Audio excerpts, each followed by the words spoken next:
9, 8, 7, 6, 5, 4, 3, 2, 1, top.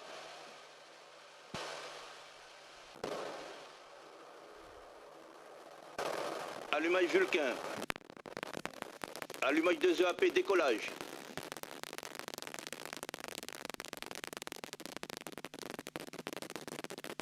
Propulsion nominale, tous les paramètres à bord sont normaux.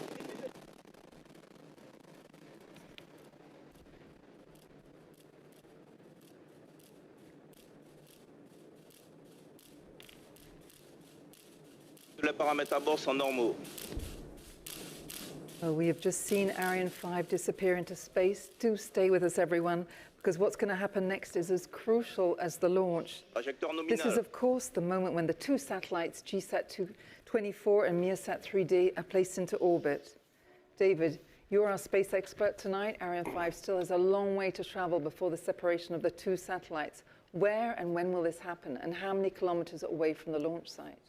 Yes, we're not quite there yet, yes. MISAT-3D we will separate from the launcher in about 30 minutes, 1,200 kilometers above Kenya. And GISAT-24 will separate about 10 minutes later above the Pacific Ocean, about 38,800 kilometers. I imagine that everything is minutely calculated and programmed so that the satellites find their position themselves. So what can you tell me, David, is the role of the team in Kourou at this stage? Yes, indeed. As I said, everything is controlled by the onboard computer on the launcher. So the team in Kourou, this is what we are hearing right now. They are receiving data from the launcher through the tracking stations, and they are checking that everything is going according to what was foreseen. Well, I'm just focusing on those images, incredible images. Incredible. We're just watching. So it was really impressive. And it's a really nice night. Yes, it's so clear clean. skies. Just before the satellites find their fun. I'm interrupted because we hear video. Everything is okay. Yes. Before the satellites find their position in orbit, 36,000 kilometers above our head, David, what should we be focusing on? So right now, yes, we just had the separation of the boosters. Yeah, we can see it. It's incredible. Yes, we have very good images tonight. We have. That's the first time we see it so clearly. That's incredible. It really is. So the launcher is at an altitude of about 70 kilometers and traveling about 7,000 kilometers per hour right now. We will also. We've just heard the DDO has announced the fairing separation. Yes. So why we don't need it anymore? Now the launcher has now reached an altitude around 110 kilometers where the atmosphere is really thin, and therefore we get rid of the fairing, which was there to protect the satellites from the atmosphere and from the liftoff. So it's not already done. I'm confused. It's not already done. It will happen. It should happen shortly, yes. Should happen shortly. And you have an earpiece. An earpiece, and yes. So you're directly connected to Kourou. So you have. There we go. Yeah, there we go. There we go. Well, for all of you who've just joined us on Road to Space, the Ariane-5 rocket has just left the Guiana Space Center in Kourou 3 minutes ago. And tonight we have two very special passengers on board, one from MISAT, Malaysia's first satellite operator, and the second one from New Space India Limited, which is a public enterprise under the Indian Ministry of Space.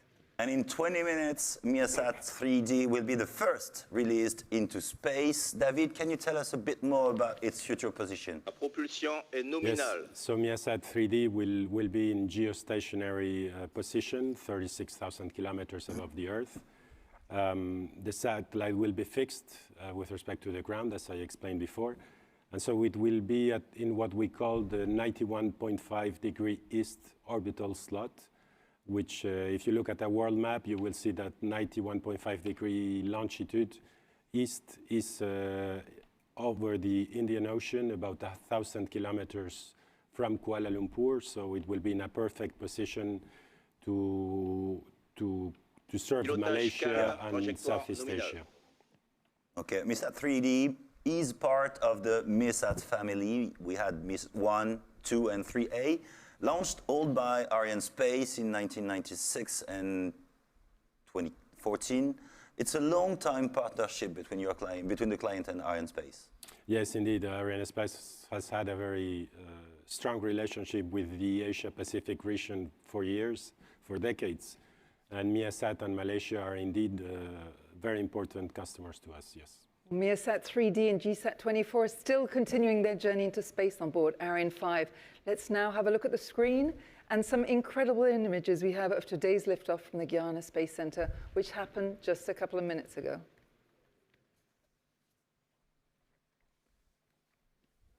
I'm going to ask you, David, probably to comment on them. Yeah. So we can see on the screen what we have, because we don't have this replay right now, but we have on the right. So this is the 3D images. Yeah, so this is the situation of the launcher right now with the main stage that is functioning right now, and that will continue to function for a few minutes, yes. And for the people that are watching us, all the information they see on the low part of the screen. What is this? So yes, you have there the altitude of the launcher at this time. So you see it's about 160 kilometers. The distance from the launch pad, which is about 700 kilometers, and the speed, which right now is getting close to 5 kilometers per second, yes. Well, we'll see the replay later on in the program, but Ariane-5 will have a long flight tonight, as I said before. Together, we will follow all the different stages together until the separation of both satellites and the acquisition of MISAT 3D in approximately 45 minutes. Earlier, we mentioned this flight was the first of the year for Ariane-5. So, David, how many flights does Ariane-5 approximately make per year? Well, in past years, Ariane-5 has flown on average 6 times per year. Of course, with the recent COVID crisis, the launch rate has decreased, and we had 3 launches in 2020 and 3 more in 2021. Thanks, by the way, to the big effort of all the teams in this difficult situation. Of course, Ariane-5 is not the only rocket to take off from the Guiana Space Center every year. How many rockets take off from Kourou annually? Well, in recent years, again, with COVID, we have had about 7 launches per year. But before that, we had as many as 11 or 12 launches per year. Wow, okay. Well, when it comes to large spaceports, there are often different advantages relating to both the site and the location. But what about Kourou? Why is it one of the most efficient and effective launch sites in the world?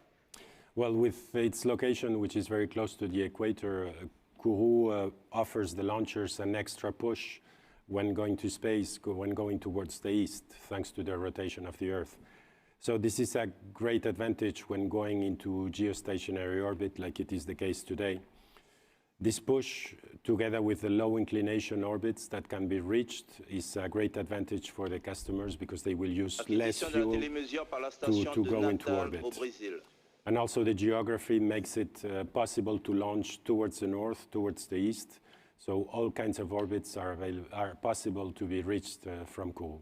Okay, and David, while you were explaining us, we hear the DDO announcing Natal acquisition. Just a word about that, please. Yes, so Natal, as you see on the screen, is a tracking station that is located in the east of Brazil. And so this is the tracking station that is now receiving the information from the launcher. Again, as we move east, different tracking stations will follow the launcher along the way. And so at the time we are talking, the rocket in the sky does not look anything like the one we saw leaving Kourou 8 minutes ago. It has now separated from the main core stage. Can you explain us what it means? Yes, so the DDO just announced, the fact that the main stage has been separated. And he just announced that the upper stage engine has been ignited. Brilliant. So as we go along, of course, and the stages are used up, the propellant is used up, the stages are separated.